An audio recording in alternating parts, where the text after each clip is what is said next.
Please allow me to start with a personal story and indulge me just a few moments. This isn't about me personally, it's about all of us.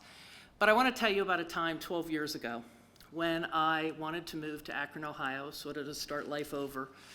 And I came here and I knew that I wanted to join a synagogue. That was utterly important to me.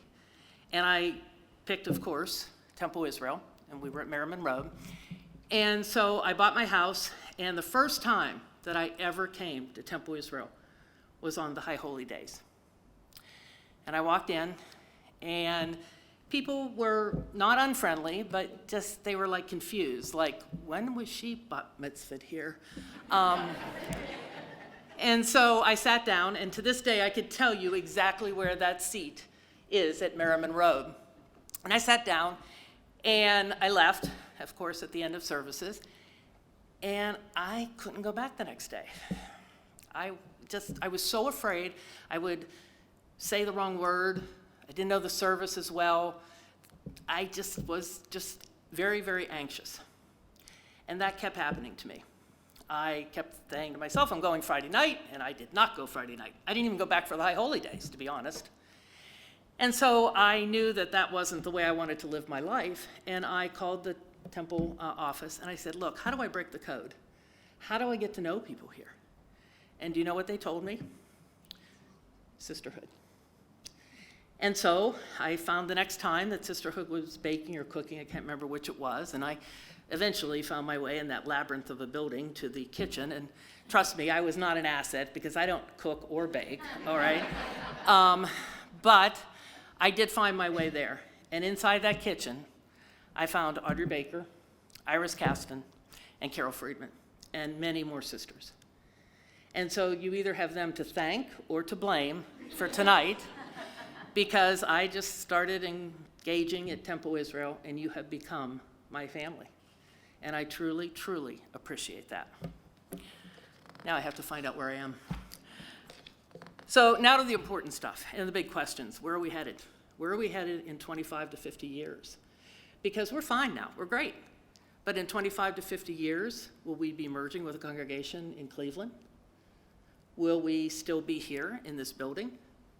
Will we have a leadership succession in place so that we know who will be president and we know that they're prepared and they can lead the congregation?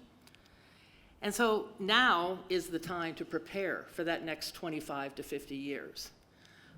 It really probably won't make a big difference to me. Probably won't be here. But it will make a difference to a lot of you here and to a lot of the generations to come.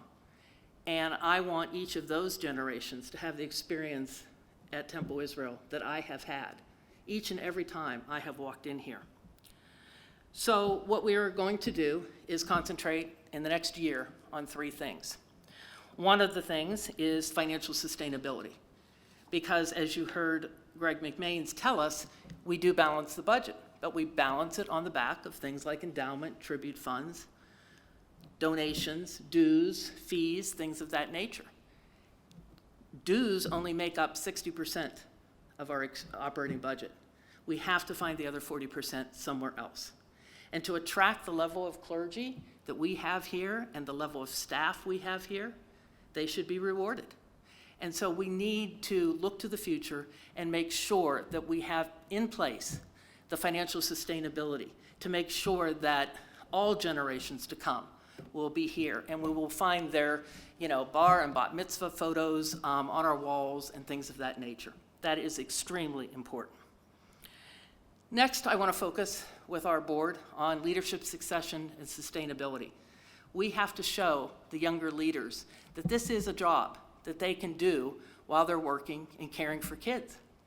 So we have to be able to restructure the way that we lead in this congregation in order to be in a situation where that young group of leaders will be stepping up at the right time. That is extremely important also. And finally, the third priority is physical security. As I speak, the federal trial for the murder of 11 Jews is going on now in the Western District of Pennsylvania.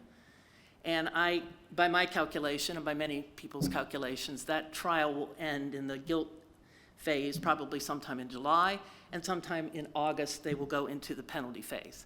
And so that will be right before our High Holy Days. And that is something that we need to be cognizant of. We're waiting for, and we should receive it soon, our physical security assessment from Gary Rines, the new director of the Jewish Akron Security. And when he gets that, we'll be taking a look at that as a board to see where our holes are and to see what else we need to do, because security is first and foremost here.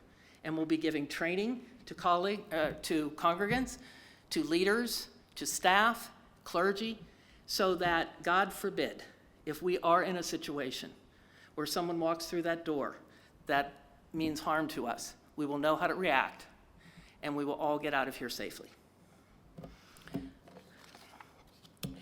So as we prepare to take on these three challenges, we must keep in mind, though, that Judaism is rapidly changing. Let me give you an example of how this change we're seeing it. This past April, I was fortunate enough to go to the Scheit Seminar for incoming presidents of the URJ.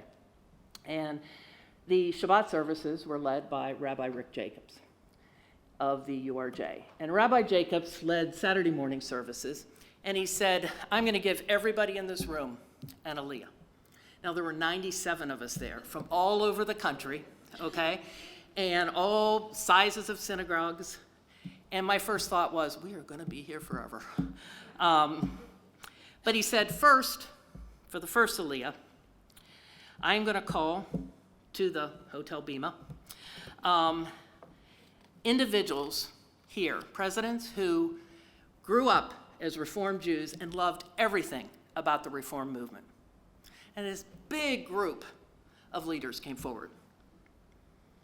So they did their aliyah, and then for the second aliyah, Rabbi Jacobs called to the Bima the leaders of the congregations of the Reform movement who grew up in the Reform movement, but maybe weren't always convinced that they were doing everything right, that the Reform movement was correct. Big group came up.